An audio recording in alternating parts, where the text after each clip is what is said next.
So there's an old expression that says, good musicians borrow, great musicians steal. The definition of stealing is of some debate. There are the lawyers who say one thing, there are the copyright folk who say another thing.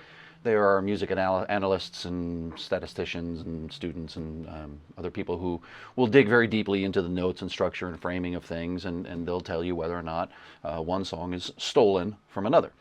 And there are plenty of cases in our history, musical history, of theft that was busted and theft that was a good getaway. And you can go all the way back to the Beatles versus the Shondells. I think it was the Shondells. He's So Fine versus My Sweet Lord. You can go to Madonna versus Terminator X and Public Enemy with Justify My Love. You can go to more recent cases of Sam Smith versus Tom Petty. You can go to cases like Robin Thicke versus the estate of Marvin Gaye. I think Led Zeppelin has been in and out of the courtrooms recently as well. So the question is, what is stealing and how do you do it and get away with it? And so today, what we're going to do is we're going to explore that concept, and we're going to explore it through a very small lens, and the lens is called Lydian mode. My name is Matt Donner, and this is The Breakdown. Okay, so I was doing something at home the other day, and I went to Spotify, and I said, sure, play me today's hot hits or what have you, and the songs were going through, and some of them were cool, and some of them were not, and I liked some, I didn't like others, just like everybody else out there. And I heard one that kind of grabbed my ear and drew my attention, and I said, all right, well, let's take a listen to this one. And the more I listened to it, I was like, wow, there's some really interesting rhythmic syncopation here. There's a lot of emphasis on the upbeats. The words and the phrasing of the lyrics was structured in a way that was kind of odd and unique. There was a nice sort of soft ambience about the track. There was a male vocal, a female vocal. I was like, who is this guy? And I took a look, and it turns out it's Lauv, L-A-U-V. I think it's Lauv, I'm not sure how to pronounce it, but the song grabbed my ear, and I took a listen. I said, this sounds kind of 1975-y, and I don't mean the year, I mean the band. I was like, well, the lead singer from the 1975 has a tendency to write lyrics with very odd, interesting syncopation. The words land in strange places, so he sort of seems to write the words and then finds a way to fit them into the rhythm as opposed to the other way around. So I was like, well, let me take a look and take a listen, because this kind of sounds 1975-y. So I went to the 1975, and I found a song, Somebody Else. I think it's called Somebody Else. And I decided to take a quick look and a quick listen and kind of dig in a little bit more. And I said, well, how similar are these two songs? Is this a theft? Or is this just a creative borrowing? Well, as I dug in a little bit further, I came to the conclusion I think it's a theft, but I think it's a getaway theft, which means perfectly fine, perfectly reasonable, because they didn't take the direct song. There are two different songs and two different tempos and two different keys. So it's not the same song, different lyrics, different sounds. One's at 101 BPM, one's at 73 BPM. So they're not the same song really at all, but underneath them they share this kind of common kernel. And by kernel I mean K-E-R-N-E-L, not C-O-L-N-E-L, or C-O-L-O-N-E-L. My wife would rip me apart for misspelling that. So there's this little common kernel. There's this sort of commonality. It's like, well, maybe that's what got stolen, that one little piece. And as I got further and further and further along, as I prepared to make this video today, I said, oh shit, I know two other songs that do the exact same thing. So I'm going to smash up 4 songs today. But first I'm going to explain what's common. What is this common kernel that's underneath them? What is really happening here that is something that you can look at when you're analyzing songs, take from this, take from others, take from anyone else, and borrow from music theory that which is common and use it to build something fresh. Now, the wonderful thing about the Lauv song is, well, there are many things about it that are really good, but for this purpose, what's wonderful about it is he got right into the heart of what the 1975 does, took the technique, but not the song, which is why I say it's a theft, not a theft. So let's take a look and take a listen. I've got some samples up here. Because of the disparity between 73 BPM and 101 BPM, it's pretty wide tempo difference, and any DJ knows that you're going to have to work to get those two things to work together. So I built some scenes. I'll kind of walk through what I did here in Ableton Live to demonstrate what's common. And then towards the end, I'll get to a place where you can hear it as a launching pad for what could be a brand new song that I'm going to steal from all four of them. Okay, so the artists in question are Lauv, the 1975, Galantis, and EDX. Now, I've done a video on Galantis versus EDX before doing the Lydian, so that's what triggered my ear to say, I know two other songs that fall into the same category. So let's go through and take a quick look and a quick listen to what I've built here and what's really at the heart of it. And again, at the heart of it all is something called Lydian mode. It happens to be one of my favorites. People tend to disagree with me on how I analyze songs. I've gotten some mostly positive, but occasionally not so positive feedback, and people who disagree with me, and that's fine. That's what the world is all about. We're allowed to share our opinions. It's encouraged to share your opinions. The only thing I ask is, if you have a disagreement with me, lay it out in form so I can see, hey, maybe I got something wrong. Just don't be a jerk. That's all I can ask. And I think that can go for all of us in America these days. Try not to be quite as big a jerk as you think you're able to on the internet, because it's just not a good look. All of that said, here's my analysis of things. Let's take a mode. Let's take the key of G, okay? Lydian is a major mode, which means it's kind of on the happy spectrum. To me, it's happier than major, which is already a happy mode. Lydian's like one step happier. Lydian is defined as a major scale with a raised fourth degree. So in the key of G, you're used to G, A, B, C, D, E, F sharp, and G. In Lydian mode, it's a G, A, B, C sharp. Okay, so there is no C in G Lydian. There is only C sharp in G Lydian. That is what Lydian is as a scale. It's a cousin or a relative, if you will, of some other major mode. Lydian lives in the fourth scale degree, so if G is the fourth, you have to go down to F sharp, okay, to E, and then to D, and you'll find D major and G Lydian are pretty common. So I have the push with me today. I don't have my keyboard, but I've got the keyboard up on the screen, so you'll be able to see that as well. What's up, world? How are you? I'm streaming live, apparently, right now. There's a cell phone over here in my face.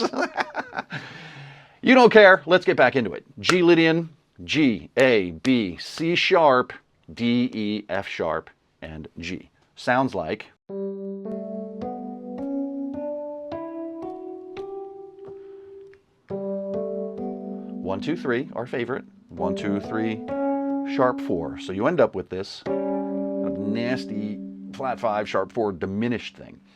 Now the reason why this is sharp 4 and not a flat 5 is just because of what we call it. If we call it D flat, that would be a diminished fifth. If we call it C sharp, it's a sharp 4.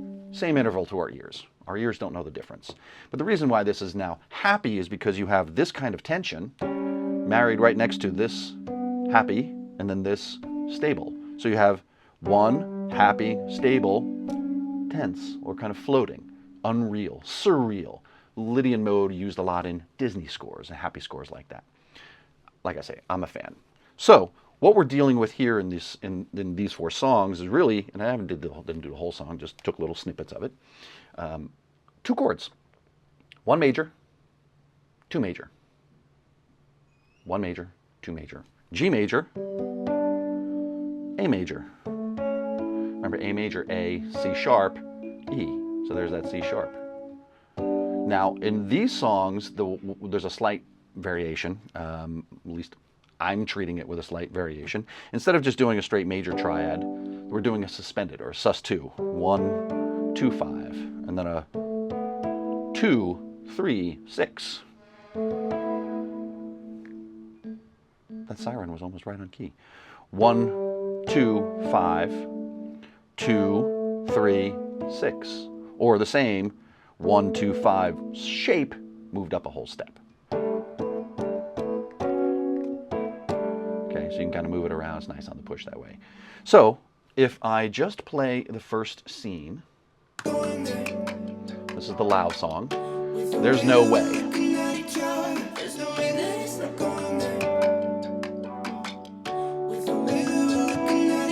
You can see on the screen.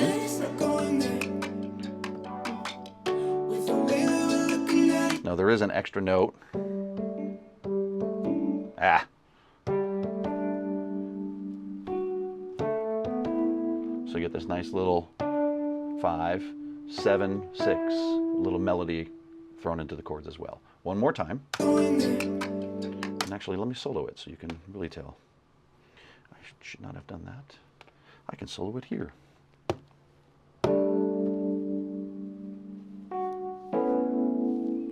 Okay. That's the kernel. That's what's being stolen.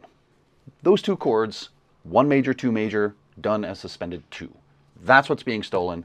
4 songs doing it. Okay. So that's the backstop to what we've got going on here. And again, the idea is that if you can figure out the chords, a chord progression, you can borrow it, steal it, rearrange it, reorder it, use it as a starting point for a whole new song. And the advantage is that you're going to sound like these other songs, and you're going to sound like these other tracks that are pretty successful. It's a nice way to enter into the market.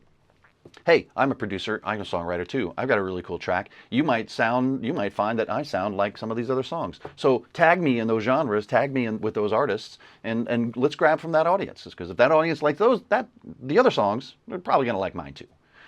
Of course, you're going to need the sound design and the mixing and the arrangement and the whole rest of the process. But at least underneath it, at the heart of it, you've got something that's known to be good, known to be useful, and known to have a really good audience. Okay? So what we're going to do here is I'm going to step through, let me put the second track back in. We're going to step through kind of the scenes, and by the time I get to scene 3, the Lauv song is going to have to go in halftime. Because again, from 73 BPM, trying to get up to 101 BPM is a huge jump, and it's going to sound like a train wreck. So you're going to hear Lauv at regular speed, Lauv faster, but played halftime. And it's going to sound a little weird. Bear with me. As I keep going forward, the Lauv clips will get quieter and quieter, and the 1975 clips will get louder and louder. And towards the end, they'll kind of balance up against each other. I'll be able to do some crossfade wiping so you can hear back and forth between the two as I kind of fill it in with some other things. And then I'll throw in the other songs on top so you can really kind of hear how similar these songs are. Okay? With that in mind, let me go into session view and hit play and see what happens. Okay, so this is Lauv. This is Lauv. This is at 73 BPM. We're going to go to 80 BPM, and then we're going to jump to 95 BPM, where it's going to go halftime. That's going to stay at 95 BPM as I'm going to bring up the 1975 track a little bit faster, then 101, which is the 1975 tempo. Then I'm going to speed up to 105, 112, and 120 just to push it into the house territory and make something brand new out of it. So I'm just going to shut up now, and I'm just going to let it play.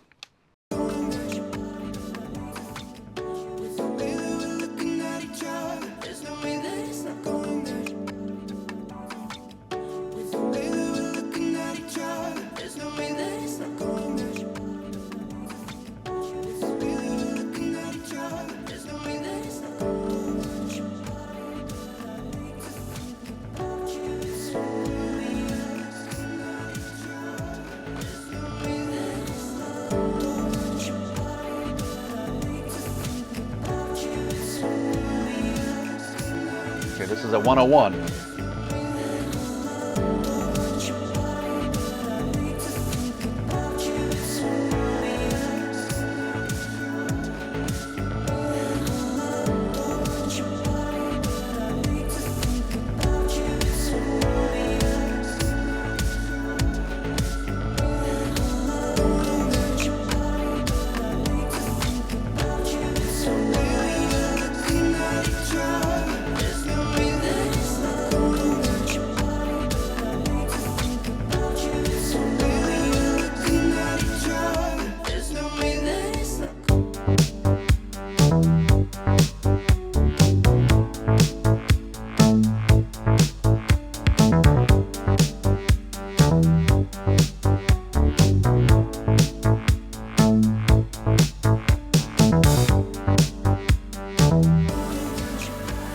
You get the idea. So at the end there, obviously the originals dropped out, and then my replacement sounds came in. It's just meant to be, this is the beginning of something else, okay? I don't know what to do. I don't know what to do today. I don't know what to write today, but I was hearing these two songs, and I was really liking them. So how can I steal from them and turn it into something else? That's how. Let me go back to this scene real quick. And as you can see here, I've got EDX and Galantis ready to come back in, and now I'm going to use my XY wiper to kind of bring those tracks in as well. And if you bear with me a moment, I'll move them all over so that on the push I can have some volume control. might be kind of interesting. And I think I'm going to mute that and that. So I should only be hearing, that's out, and let's check, the Galantis is also out. Okay, so we're going to go back and forth between Lauv, 1975, at 120 BPM, both of them, so it's going to sound a little funny. Then I'm going to slowly mix in EDX and slowly mix in Galantis as well. I'll try not to have all four of them going at the same time because that's a fucking train wreck. So I think I've paired up the 1975 with EDX, and I've paired up Galantis with Lauv. And hopefully I can pull this off. Again, the idea, 4 songs, one thing in common. Take the thing that's in common, make it yours, build something new around it. Lydian mode. 1 chord, 2 chord, played as suspended second and suspended second. A little melodic embellishment thrown in. That's what's being stolen. Lauv, 1975, EDX, Galantis, 4 songs, same 2 chords. Have some fun mashing up, folks. I'm Matt Donner. This has been The Breakdown. Hope to see you all again soon in another breakdown. We're trying to get more regular with our schedule here. As always, if you're concerned, questions, thoughts about what's going on in your song, what can you do? What songs can you steal from? I would love to chat with you, work with you in one-on-one mentorship sessions. Those of you who are just getting started and didn't understand a damn thing I said, probably want to think about enrolling in some online courses. Our EMP Online is massive. It's a 1-year program, 9 courses, 42 hours of one-on-one mentorship. I cannot tell you how powerful that is for anyone looking to grow your productions or go from 0 to hero in a year. Some of the results that the students have had and some of the things that they've said have been pretty phenomenal. Take a look at the website. We've redone a lot of the pages there. Lots and lots and lots and lots and lots of great things people are saying, to which we always have to say the same thing, which is thank you. Thank you. Thank you and thank you. And for those of you haters out there, just not interested. Take care, everybody. See you next time. Hope to work with you all soon. In the meantime, have some fun.